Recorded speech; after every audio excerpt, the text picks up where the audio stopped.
बिस्मिल्लाहिर्रहमानिर्रहीम, अस्सलाम वालेकुम। मैं हूं आपका मेज़बान आकिल हुसैन। नाज़रीन, आज कुछ अहम डेवलपमेंट जो है वो सामने आ चुकी हैं, उसकी तफसीलात आप तक पहुंचाएंगे। एक तो आज मरियम नवाज़ को एक बहुत बड़ा रिलीफ मिल चुका है और उसके अलावा ईमान मज़ारी को भी आज एक रिलीफ मिल चुका है बहुत बड़ा। लेकिन अली वज़ीर के हवाले से एक अफसोसनाक खबर आपसे कुछ देर पहले मौसूल हो चुकी है, इसकी भी तफसीलात आप तक पहुंचाएंगे। वहीं दूसरी जानिब आज सदर ममलिकत डॉक्टर आरिफ अलवी को एक बहुत बड़े इनकार का सामना करना पड़ा है, वो भी आप लोगों को बताएंगे। लेकिन उसके साथ साथ ज़रताज गुल की गिरफ्तारी के लिए इस वक्त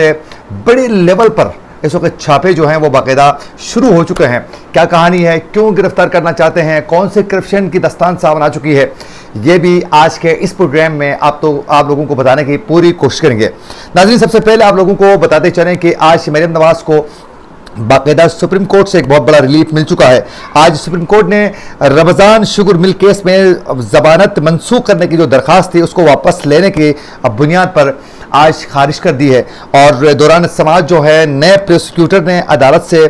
इस्तदा की कि मरियम नवाज़ का केस जो है वो नए तरामीम के बाद जो है काबिल समाअत नहीं रहा है, इसलिए दरख्वास्त खारिज करने के बजाय निपटा दिया जाए। यानी नैब जो तरामीम हो चुकी हैं उसके बाद जो है इस केस को सुनने के काबिल नहीं रहा था, तो इसलिए मरियम नवाज़ का ये जो केस है इसको आज से बाकायदा निपटाया जा चुका है और मरियम नवाज़ को एक बहुत बड़ा ये रिलीफ मिल चुका। और वहीं दूसरी जानिब नाजरीन, आप सब बखूबी आगाह हैं कि तरनोल में जो PTM का जो जलसा हुआ था जिसमें ईमान मज़ारी ने बड़ी सख्त किस्म की तकरीर करते हुए उन्होंने फ़ौज के खिलाफ नाराबाजी भी करवाई थी और उसके बाद जो है बड़े सख्त किस्म के जुमले उन्होंने इस्तेमाल किए थे अपने तकरीर में। लेकिन उसकी तकरीर के बाद वहाँ जो PTM के जो रहनुमा थे उनकी जानिब से ईमान मज़ारी को ये बताया गया था कि ईमान मज़ारी इस वक्त जो है आपकी गिरफ्तारी किसी वक्त भी की जा सकती है, तो लिहाजा आप हमारे साथ चलिए, आप आज घर न जाएं, क्योंकि आप घर जाओगी तो फिर आपको गिरफ्तार करने की कोशिश जो है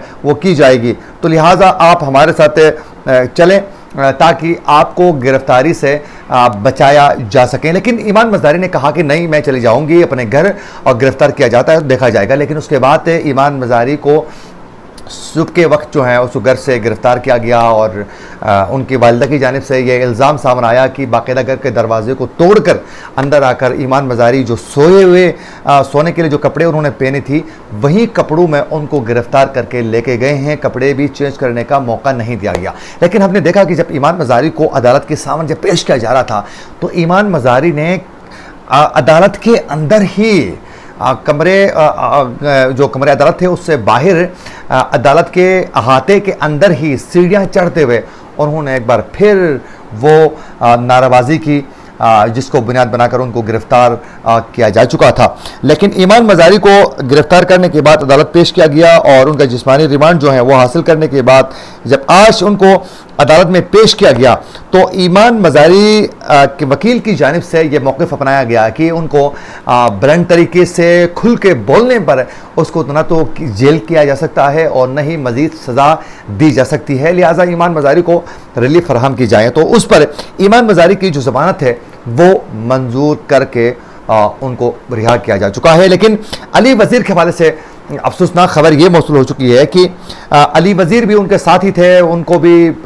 जिस्मानी रिमांड पर पुलिस के हवाले किया गया था। लेकिन पुलिस की जानिब से ये मौक़िफ़ अपनाया जा चुका है कि अली वज़ीर दौरान तफ्तीश जो है वो ताउन नहीं कर रहे हैं, लिहाजा उनके हवाले से ये बताया गया कि मज़ीद जो हैं वो जुडिशल रिमांड पर हवाले किया जाए। उसमें अली वज़ीर के जो वकील था अताउल्लाह कुंडी ने यह कहा कि जिस्मानी रिमांड की मुखालफत करते हैं। कहा कि अली वज़ीर के खिलाफ दर्ज जो मुकदमे में 3 नाकाबिल ज़मानत दफ़ात हैं, लेकिन दीगर काबिल ज़मानत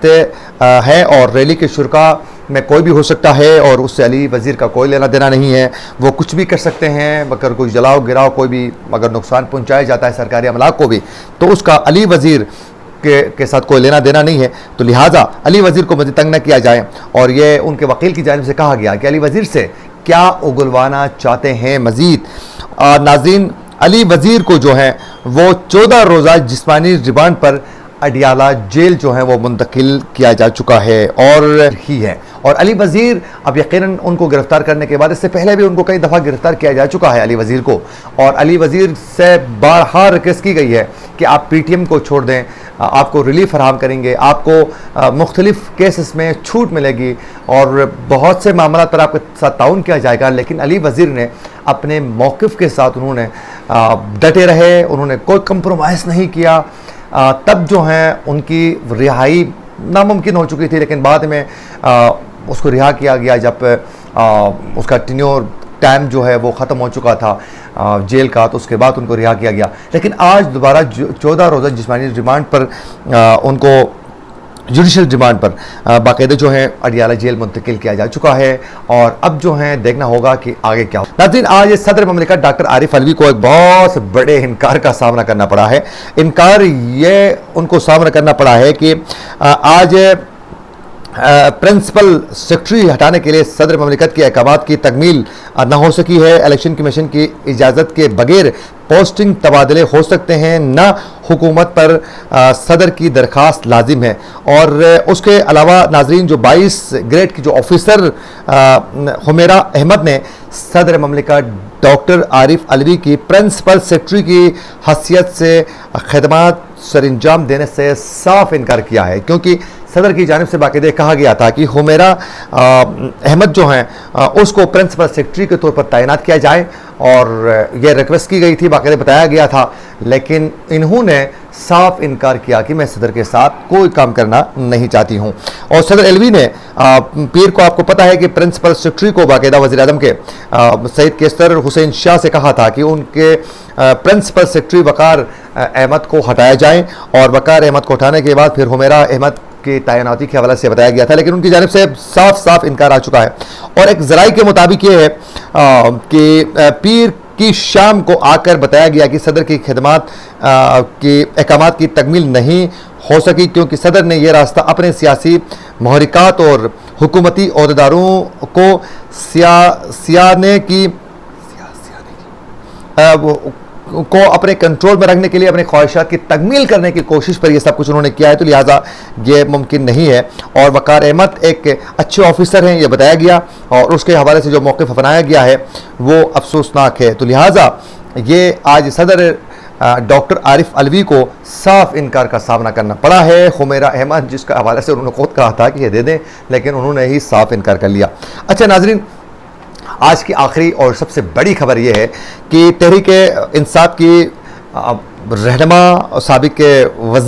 वज़ीर ममलिकत और रुकन कौमी असम्बली ज़रताश गुल के हवाले से एक बड़ी खबर सामने आ चुकी है कि उनके गिर्द जो है बाकायदा गहरा तंग किया जा चुका है, स्किंजा टाइट हो चुका है, और उनकी गिरफ्तारी के लिए बाकायदा इस वक्त छापे जो हैं वो जारी हैं इस वक्त। और नाज़रीन, बाकायदा ये बताया जा रहा है तर्जमान के मुताबिक